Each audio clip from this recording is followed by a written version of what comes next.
नमस्कार, आप देख रहे हैं कंज्यूमर अड्डा और आपके साथ मैं हूं विपिन भट्ट। और इसमें हमारे साथ शामिल हो रहे हैं दो खास मेहमान, नीट काउंसलर MCMF के फाउंडर अमरीक सिंह जी और टी ट्रांस एजुकेशन की फाउंडर शुभ्रा चतुर्वेदी। आप दोनों का बहुत बहुत स्वागत है।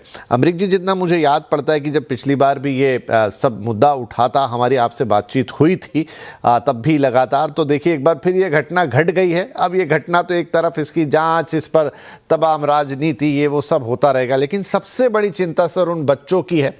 जैसा मैंने कहा, सबसे बड़ा सवाल कि जो मेंटल ट्रॉमा हुआ होगा, जो मेंटल स्ट्रेस हुआ होगा और जो अब एक एंग्जाइटी अंदर आ गई है और तमाम तरह के सवाल घूम रहे हैं, सबसे पहले तो उसे हैंडल कैसे किया जाए। देखिए विपिन जी, क्योंकि अभी 2024 फिर 2026 जो चल रही चीजें, अभी जो मेंटल ट्रॉमा जिसकी हम बात करें, अब ये चीज फॉर श्योर है कि हमें पता है कि अब हमें दोबारा एग्जाम देना, कोई ऑल्टरनेटिव नहीं है। अब अपने आप को जितनी जल्दी हम अब पॉजिटिव माइंड फ्रेम में लेकर आएंगे, उतना हमारे लिए बेहतर होगा। ये पेरेंट्स को भी समझना है और बच्चों को भी समझना है। सो इसको हमें ना पॉजिटिव मोड में हमें क्या समझना है कि ये कोई दोबारा, समझ लीजिए कि दोबारा एग्जाम नहीं है, ये समझो कि वो बच्चों को अपनी परफॉर्मेंस अपग्रेड करने का मौका मिल रहा है। इसको ऐसे हमें लेना पड़ेगा, अपने माइंड को साइकोलॉजिकली जो हमें ट्रेन करना पड़ेगा इस डायरेक्शन के अंदर, राइट। सो अच्छा, दूसरी चीज क्या है कि अब जब आप पहले पढ़ते थे बच्चे, तो पूरा 14-14 घंटे, 15-15 घंटे पढ़ते, वो पढ़ के आपने एग्जाम दे दिया। अब जो है, अब आपको उतने 14-15 घंटे लगाने की जरूरत नहीं है। अब पहले अपने आप को, क्योंकि अभी भी अनसर्टेनिटी है कि एग्जाम कब होगा ये पता नहीं है, तो अपने आप को हल्का सा दोबारा उस मोड में वापस लेकर आए। पहले 4 घंटे, 5 घंटे, इतनी ही रूटीन अपनी आप रखें। बहुत ज्यादा अपने ऊपर आप लोड मत लें, क्योंकि already you are exhausted, you are in stress. तो बहुत ज्यादा मत लें कि क्या होगा, ज्यादा सोचने की जरूरत बिल्कुल नहीं है। दूसरी चीज क्या है कि इस टाइम जो मैंने बोला कि आप अपने आप को समझ लीजिए आप कि आप अपग्रेड करने जा रहे हैं, अपनी रिवीजन के ऊपर फोकस कीजिए। जो आपने उस टाइम स्टडी की थी उसको फोकस कीजिए, नई चीजें ऐड मत कीजिए, हम्म।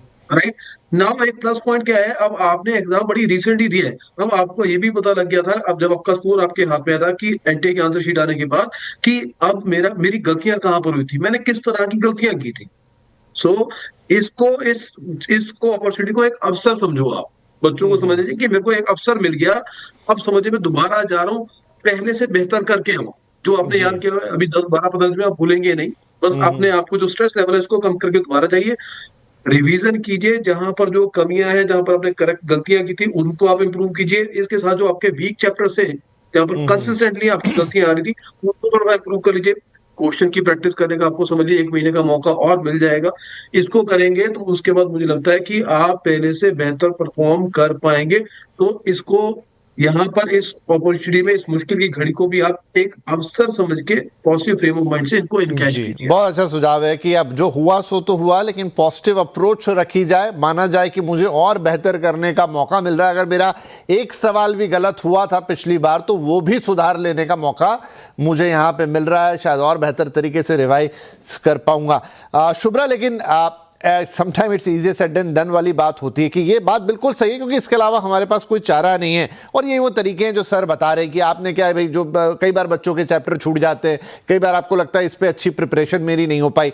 तो अभी सर ने भी एक आइडिया दिया, लेकिन और थोड़ा इसे मैं प्रिसाइज फाइन जाना चाहता हूँ कि फॉर एग्जाम्पल 20 चैप्टर है, उसमें से 18 पे आपका बहुत अच्छा कमांड है। उन्हीं 18 को आप दोबारा रिफोकस करें, या दो जो छूटे पड़े थे आपने कहा था, और सबके अपने कैलकुलेशन होते हैं कि भाई इसमें से इतने मार्क्स का आने वाला है, उसमें से उतने मार्क्स का आने वाला है इसको, क्योंकि कोर्स बहुत बड़े बड़े हैं।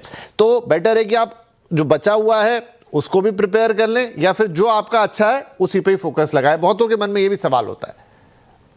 Vipin ji, actually this is a very nice question, और अमरीक सर ने काफी इसको बहुत अच्छे से आंसर किया है कि हमको इसको अपॉर्चुनिटी की तरह स्टूडेंट्स को देखना पड़ेगा। एंड मेरा विश्वास ये है कि उनको अभी तक अपनी स्ट्रेंथ्स और वीकनेसेस पता चल गई होंगी। तो I think rather than focusing on new syllabus and trying to learn new things इस दौरान, मुझे लगता है जो उनके वीक पॉइंट्स हैं उन्हीं को उनको ऑडिट करके उसको स्ट्रॉन्ग करना चाहिए। क्योंकि नई चीजें पढ़ने में अगेन द सेम प्रेशर। क्योंकि देखिए विपिन जी, मुझे ऐसा लग रहा है कि अभी जो एग्जाम होगा इसमें जो साइकोलॉजिकल स्टेबल स्टूडेंट्स हैं उनको एडवांटेज मिलेगा। तो स्टूडेंट्स को अपने मेंटल कंपोजर पे ध्यान रखने का, बहुत काम करने का बहुत ज्यादा जरूरत है। और अगर वो एडेड प्रेशर लेंगे नई चीजों को सीखने का, नई चीजों को पढ़ने का, तो हो सकता है उनका कॉन्फिडेंस शेक करने लग जाए। तो what if I don't do this, इसमें से आंसर आ गया, मेरा पेपर खराब हो गया, what if I am not able to score well. तो मुझे ऐसा लगता है कि अब ऑडिट करने का टाइम नहीं है, अपने स्ट्रेंथ्स और वीकनेसेस सारे स्टूडेंट्स को पता होते हैं इस टाइम तक, एग्जाम दे चुके हैं वो एक बार। So I think it's time to focus on their weaknesses rather than trying to learn new things, मुझे ऐसा लगता है विपिन जी। ओके अमरीक सर, बहुत सारे बच्चों के मन में ये सवाल होता है कि भाई पेपर पहले से ज़्यादा कठिन आ गया तो एक अलग तरह का कट ऑफ आएगा, पहले से ज़्यादा सरल आ गया तो कंपटीशन एक अलग मोड़ ले लेगा। पुरानी बार में जब ये घटना घटी थी पिछले एक बार में, तब कैसा हुआ था कि जब दोबारा एग्जाम हुई तो क्या उसमें कोई बड़े ड्रास्टिक चेंजेस देखने को मिले कि भाई पहले के मुकाबले सरल आ गया या बहुत ही कठिन आ गया या ऐसा आ गया कि ये जो एक्सपेक्टेड सवाल थे, क्योंकि ये तो हर बच्चा अंदाजा लगाता है ना कि इसमें से इतना आता है, तो अनुभव क्या कहता है कि उसमें कोई बड़ा परिवर्तन होता है या वो मोटा मोटा वैसे ही रहता है, सिर्फ आपको अपना मन शांत रखना है, दिमाग ठंडा रखना है, लगभग वैसे ही एग्जाम दोबारा होने वाली है, बस एक आपको दूसरा अटेम्प्ट मिलने जा रहा है। सर बहुत बढ़िया आपने ये जो पॉइंट रेज किया, मैं आपको बताना चाहूंगा, जब ये क्वेश्चन पेपर्स बनते हैं तभी क्वेश्चन पेपर्स के अलग अलग बहुत सारे सेट तैयार होते हैं। ऑलमोस्ट उनकी जो नेचर है वो एक जैसी ही रहती है, ऐसा नहीं होता कि कोई बहुत ज्यादा टफ है, एक्स्ट्राऑर्डिनरी टफ आ गए। वो जब तैयार होते हैं एक ही तरह के पैटर्न पर तैयार होते हैं। बस होता क्या है कि जब एग्जाम में आप जाते हैं तो कभी एक सेट दे दिया आपको, वो बैकअप पर तैयार इसीलिए करके रखे जाते हैं सेट।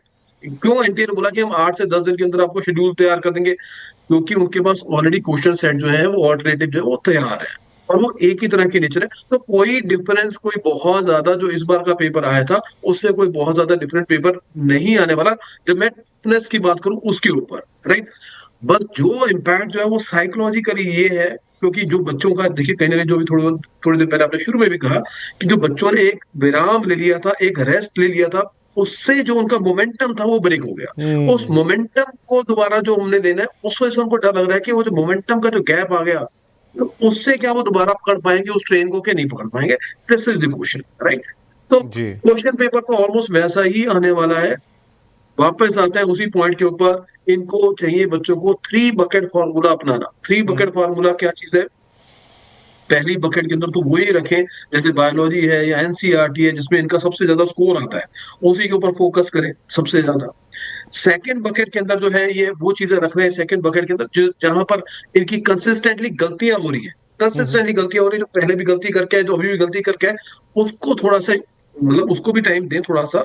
और तीसरी चीज जो सबसे इंपॉर्टेंट है वो मॉक टेस्ट है। जो ये मॉक टेस्ट था, ये मॉक टेस्ट की अपनी तैयारी करते रहे, जरूर करें। हफ्ते में कम से कम 1 या 2 मॉक टेस्ट जरूर करें, जिससे, और ज्यादा मॉक टेस्ट नहीं करना, ज्यादा मॉक टेस्ट करेंगे तो फिर एग्जॉस्ट हो जाएंगे, दिमाग जो है वो ब्रेन उसमें हो जाएगा। हफ्ते में 1 या 2 मॉक टेस्ट जरूर करें, ताकि फिर आइडिया लगता रहेगा, फीडबैक मिलता रहेगा। सो ऐसे में I am sure they will do certainly better than the previous exam. जी, तो कितनी दिन में ये एग्जाम दोबारा हो जाएगी? विद इन अ मंथ या और थोड़ा ज्यादा समय लगेगा? कब तक हो सकती है? देखिए इसमें विपिन जी वापस आते हैं, 4 पॉइंट है जिसके ऊपर जो एनटीए भी जो डिपेंडेंट है थर्ड पार्टी के ऊपर। फॉर एग्जांपल पेपर प्रिंट होना है, जितनी क्वांटिटी में पेपर प्रिंट होना है दैट विल टेक टाइम। उसके बाद वो पेपर आपको प्रिंट होकर उसकी प्लानिंग ये करनी है कि वो कहाँ पर इस बार कितने सेंटर्स में होगा, किस तरह होगा, तो ये सारी चीजें भी प्लानिंग करनी है। अब हमें एक ध्यान और रखना है कि अब जो है स्कूल जो है आफ्टर जो है अभी खुले हुए हैं इस टाइम, सो वो सारी प्लानिंग को दोबारा फिर से करना ये आसान काम नहीं है। तो at least it is going to take 1 month time, आराम से इसमें 1 महीना का टाइम लगेगा। तो आप मान के चलिए कि मोटा मोटा इन बच्चों को जून के एंड तक ये एग्जाम कंडक्ट हो पाएगा, उससे पहले एग्जाम कंडक्ट हो पाना पॉसिबल नहीं लग रहा। सो शेड्यूल जो है इनका अभी आ सकता है मई में 8-10 दिन में, जैसा कल डीजी साहब ने भी कहा था एनटीए में। तो वो हो सकता है स्केड्यूल 10 दिन में आ जाए एग्जाम, लेकिन जून तक से पहले नहीं हो पाएगा। और फिर ऑफकोर्स बिकॉज एग्जाम जून में होगा तो उसके बाद उसका रिजल्ट डिले होगा, काउंसलिंग आगे फर्दर डिले हो जाएगी। जो बच्चे खास तौर पे जो एनआरआईज हैं, जिनके डॉक्यूमेंट्स वेरिफिकेशन होते हैं, जो बच्चों को आके यहाँ पर पेरेंट्स को करवाने पड़ते हैं, वो भी आगे फर्दर प्रोसेस डिले हो जाएगा। सो ऐसे करते करते प्रोसेस जब डिले हुआ तो मुझे लगता है कि इस बार जो काउंसलिंग है वो नवंबर दिसंबर तक जा सकती है इस बार, जो कि हमेशा पहले अगस्त तक खत्म हो जाती थी, अगस्त सितंबर में खत्म होती थी और 1 अक्टूबर को क्लासेस शुरू हो जाती थी।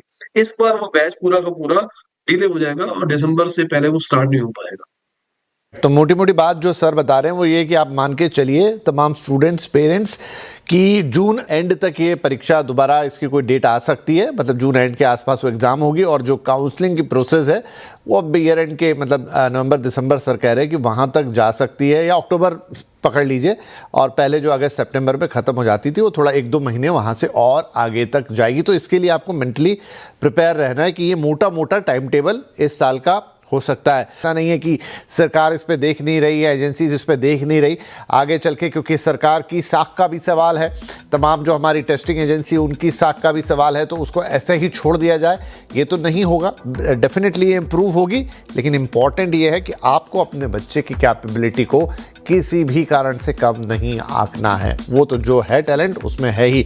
और मौलिक सवाल जो कि यहाँ पर उठाना ज़रूरी है, अमरीक सर, अब बार बार पिछली बार भी ये बात निकल कर आई थी कि यही जो हमारी टेस्टिंग एजेंसी जब आईआईटी का एग्ज़ाम कंडक्ट करती है तो उसका एक फिक्स पैटर्न है, ऑनलाइन है, काफ़ी क्लीन है, लेकिन वही जब मेडिकल पे आ जाता है तो क्यों उस तरह का एक पद्धति या बिल्कुल पुरातन टाइप का हैंड रिटन, जिसमें आपके पास मौके हैं कि इस तरह की घटनाएं घटेंगी, क्या कारण है? कोई एक रिक्वायरमेंट है कि मेडिकल या नीट की परीक्षा को आपको ऐसे ही लेना ज़रूरी है, या फिर एक ढर्रा है जिसे छोड़ा नहीं जा रहा, अगर आज छोड़ दें या उसमें इम्प्रूवमेंट कर लें तो समस्या खत्म हो जाएगी?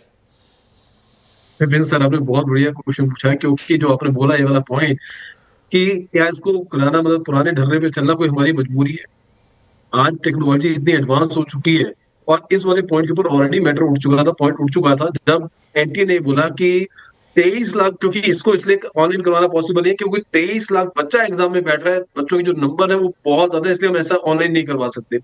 हालांकि अगर हम अपनी टेक्नोलॉजी के ऊपर हम काउंट कर रहे हैं, हम उसके ऊपर कहते हैं कि we have so many IT profession, हम आज इंडिया बहुत ऊपर आगे पहुंच चुका है खास तौर पे आईटी के अंदर। तो ऐसी कौन सी बड़ी चीज आ गई है नीट का एग्जामिनेशन जो हम ऑनलाइन नहीं करवा सकते? यहां तक सजेशन दिया गया था पिछली बार की सुप्रीम कोर्ट के अंदर कि आप अगर एक बार नहीं करवा सकते तो उसको 2 बार में करवा लो, आप अगर आईटी ऑनलाइन करवा लो। लेकिन जब ऑनलाइन करवाने से ये चीज बच सकती है तो एटलीस्ट उसको बचाया जा सकता है। लेकिन कहीं ना कहीं नीट का एग्जाम अपने आप में गोल्ड माइन है, अपने आप में गोल्ड माइन है, और कई लोग इंटेंशनली इसको ऑनलाइन जाने नहीं देना चाहते। शायद यही रीजन है कि एनटीए की भी मजबूरी बन गया कि इसको इसी पैटर्न में करवाया जाए। नहीं तो अगर ईमानदारी से अगर हम इसके ऊपर काम करें, एनटीए के पास एक से एक, गवर्नमेंट के पास एक से एक स्ट्रॉन्ग लोग हैं, अच्छे पढ़े लिखे बहुत वेल एजुकेटेड लोग हैं, ऐसा नहीं है कि नहीं हो सकता। ये चाहे तो कुछ भी हो सकता है, everything is possible without cheating, सब कुछ हो सकता है। सिर्फ हमारी इंटेंशन सही होनी चाहिए, हमारी उस डेडिकेशन और कमिटमेंट के साथ हम उस डायरेक्शन में लग जाएंगे तो हम जैसे कहते हैं ना पहाड़ में से भी रास्ता निकाल सकते हैं। तो ये क्या चीज है? तो छोटी सी बात। क्या इसको 23 लाख बहुत बड़ा नंबर है, 25 लाख ऑनलाइन नहीं कंडक्ट कर सकते जैसे आप आईआईटी का एग्जाम कंडक्ट कर रहे हैं? बिल्कुल कर सकते हैं। अमरीक सर ने कहा भी, इस बात का जवाब भी दिया कि बिल्कुल किया जा सकता है, और इस पे आप आई थिंक एक्शन लेने की बहुत ज्यादा जरूरत है, क्योंकि साल दर साल बच्चों के करियर के साथ, फ्यूचर के साथ इस तरीके से खेलना, I think it is not a very wise thing to do. Right, क्योंकि थोड़ा फोकस अलग था कार्यक्रम का, बच्चों के लिए था, उनके पेरेंट्स के लिए था कि एक मेंटल ट्रॉमा से बाहर निकले और कैसे खुद को प्रिपेयर करें, लेकिन ये 2 सवाल भी बेहद अहम थे, इसलिए मैंने आप लोगों से पूछे, क्योंकि इसके बिना बात पूरी नहीं होती। बच्चों को भी कहूंगा और पेरेंट्स को भी कहूंगा कि जो है आप अपना दिल छोटा मत करें, और इस मैंने जो शुरू में बोला था कि इस अपॉर्चुनिटी में आप अवसर को खोजें, जो हमारी ये बहुत पुरानी स्टेटमेंट है कि अपॉर्चुनिटी में अवसर को खोजें, अपने आप को शार्पन करें, जो आपने गलतियां पिछली की हैं उसके ऊपर वर्कआउट करें, और जो आपने ऑलरेडी अपनी पढ़ाई की थी उसको स्ट्रेंथन करें, उसको मजबूत कर दें। तो इससे मुझे पूरी उम्मीद है कि आप बढ़िया कर पाएंगे पिछले से। आपको उल्टा फायदा मिल रहा है, एक अपॉर्चुनिटी मिल रही है, इसको इनकैश कीजिए, दिल छोटा बिल्कुल मत कीजिए। सो मेरी आपके लिए यही बेस्ट विशेष है। आई एम श्योर अगर आप इसको फॉलो करेंगे तो आप पहले से बहुत बेहतर कर पाएंगे। राइट, और सारी बातें ध्यान रखिए जो अमरीक सर ने बताई हैं, किस तरीके से आपको अपना रिवीजन करना है, किस तरीके से अपने जो स्ट्रॉन्ग टॉपिक्स हैं उनको और बेहतर फिनिशिंग के साथ प्रिपेयर कर लेना है, जो चीज़ें आपको लगता है कि नहीं मेरी इतनी स्ट्रॉन्ग नहीं थी उनको कैसे हैंडल करना है, नई चीज़ों को कितना छूना है नहीं छूना है, मॉक टेस्ट कैसे अटैम्प्ट करने हैं, और इस टाइम का इस जो भी आपको समय मिल रहा है, जैसा एक अंदाज़ा बता रहे थे सर अभी के मे बी जून एंड तक एग्ज़ाम हो जाएगी दोबारा, और फिर आगे काउंसलिंग का, तो जितना भी वक्त आपके पास महीना सवा महीना है उसे अच्छी तरह से इस्तेमाल कीजिए, पॉजिटिव सेट ऑफ माइंड के साथ इस्तेमाल कीजिए। सभी पेरेंट्स से भी गुजारिश है कि अपने बच्चों को पॉजिटिवली मोटिवेट कीजिए, रोज ये बात मत करिए कि ये हो गया और खराब है सारा सिस्टम। वो तो ठीक है, उसको टेक केयर करने वाले लोग हैं, अब उसे देखेंगे, उसके खिलाफ भी उतनी ही आवाज है। लेकिन आपके लिए तो अभी बड़ी चुनौती है ना, ये चलता रहेगा पूरी कार्रवाई साइड वाइज, लेकिन आपके बच्चे को अभी एग्जाम निकालना है और बेहतर तरीके से निकालना है, तो पॉजिटिवली उसकी मदद कीजिए एंड आई होप कि रिजल्ट अच्छे आएंगे। आज जैसे सर ने कहा ना, अपने बच्चे के टैलेंट पर भी कहा शक मत कीजिए, वो तो उतना ही टैलेंटेड है, सिस्टम में थोड़ा आगे पीछे हुआ, परीक्षा रद्द हुई या जो भी हुआ, उसकी जो जिम्मेदार लोग हैं जांच करेंगे, उसे ठीक करेंगे। बहुत बहुत धन्यवाद अमरीक सर, शुभ्रा मैम, ये काफ़ी मोटिवेशनल बातें हमारे बच्चों को बताने के लिए, पेरेंट्स को बताने के लिए, और एक सही गाइडेंस कि कैसे इस समय का गोल्डन अपॉर्चुनिटी मान के इस्तेमाल किया जाए ताकि और बेहतर रिजल्ट प्रोड्यूस किया जाए। बहुत बहुत धन्यवाद, नमस्कार।